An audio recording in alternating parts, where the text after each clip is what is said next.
Resiko gagal bayar di aplikasi Aku Laku terutama di dana cicil. Oke, yuk kita akan bahas di video kali ini. Assalamualaikum warahmatullahi wabarakatuh. Sebelumnya saya ingin mengucapkan minal aizin wal faizin buat teman-teman semua. Mohon maaf lahir dan batin. Dan harapan saya teman-teman mungkin yang saat ini sedang bermasalah di pinjol segera bisa terselesaikan masalahnya dan bisa tercerahkan juga dan nggak gampang ditakut-takuti lagi sama pinjol ya. Oke, kita akan bahas di Aku Laku Dana Cicil. Seperti yang kita ketahui, dana cicil adalah sistem kayak pinjaman dana tunai di Aku Laku tapi dengan nominal yang besar dan apa ya istilahnya, tenor yang lebih panjang gitu ya dibandingkan pinjaman tunai pada umumnya. Atau ya ini adalah versi pinjaman tunainya, uang tunainya, bukan versi pay letternya. Oke, jadi kalau misalnya kita perhitungkan, kita pikirkan ya, apakah dana cicil gitu-gitu punya desi lapangan nggak sih mereka? Jawabannya iya, sama. Pay letter Aku Laku ataupun dana cicil Aku Laku itu sama teman-teman. Mereka punya desi lapangan yang bisa datang menagih ke tempat kalian. Nah, bagaimana dengan bunganya? Nah, bagaimana dengan dendanya? Apakah akan terus berjalan? Apakah akan terus bertambah nilai uang utang kita itu akan nggak habis-habis? Jawabannya bisa dibilang iya dan tidak. Iya adalah ketika teman-teman tidak bisa membayar, akan terus tumbuh berkembang sesuai dengan persentase ketentuan yang ada. Namun, saya bilang tidak, itu karena ada batasan maksimumnya. Artinya ketika teman-teman dana cicil 15 juta, maka ya otomatis nggak akan bisa itu lebih dari 30 jutaan. Ya, maksudnya gimana? Oh nggak mungkin jadi 45, oh nggak mungkin jadi 60, berkali-kali lipat nggak. Ya maksimal 100% dari hutang pokok teman-teman. Nah, soal penagihan menurut saya pribadi tidak ada bedanya dengan Aku Laku dana cicil tidak ada bedanya dengan antara dana cicil dan juga pay letter ataupun pinjaman tunai lainnya, itu tidak ada bedanya, hampir sama aja. Ketika H-2, H-3 kalian belum bayar, telepon-telepon itu udah mulai banyak banget dari HP.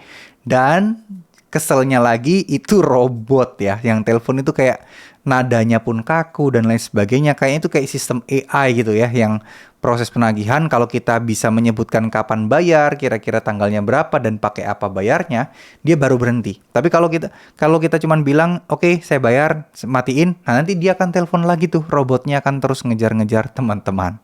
Nah, tapi melalui telepon ya. Terus kemudian kalaupun misalnya kalian tetap belum bisa bayar juga, ya pasti akan ada WA yang masuk.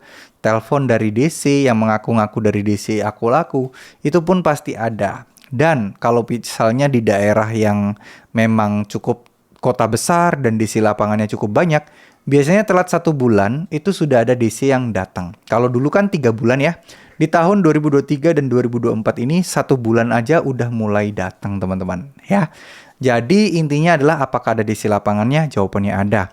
Apakah DC lapangannya itu berbahaya, ngeselin atau mencemaskan? Jawabannya tidak. Nah, begitupun juga kalau teman-teman gagal bayar di aplikasi Kredivo. Kredivo itu hampir sama dengan Aku Laku, tapi ya kadang sedikit lebih rajin mereka dibandingkan Aku Laku sendiri. Rajinnya itu apa? Rajin mendatangi, mengunjungi nasabah yang gagal bayar.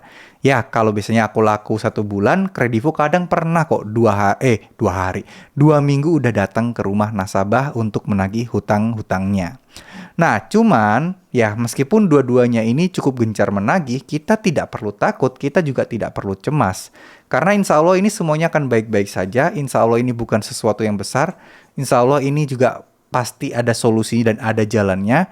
Jadi teman-teman tidak perlu khawatir lah terhadap permasalahan gagal bayar atau telat bayar di aplikasi pinjol seperti ini. Ya, insya Allah semuanya akan baik-baik saja, insya Allah semuanya akan kembali normal, kembali apa adanya. Jadi nggak usah takut, nggak usah cemas. Tugas kita cuma satu ya, yaitu kita percaya aja bahwa hukum yang berlaku di Indonesia itu ada. Dan kalian tetap mentok-mentok kalau kena kasus hukum, kena kasus di perdata doang. Nggak akan sampai ke pidana. Ya, jadi mungkin segitu dulu apa yang bisa saya sampaikan. Mohon maaf jika ada salah-salah kata. Tetap semangat buat semuanya. Yuk kita mulai kerja keras, kita mulai lakukan yang terbaik, kita mulai prioritaskan apa yang harus kita kerjakan, jangan sampai terkecoh, jangan sampai stres, jangan sampai pusing hanya karena masalah gagal bayar di aplikasi pinjaman online seperti ini. Ya, terima kasih. Mohon maaf jika ada salah-salah kata. Wassalamualaikum warahmatullahi wabarakatuh.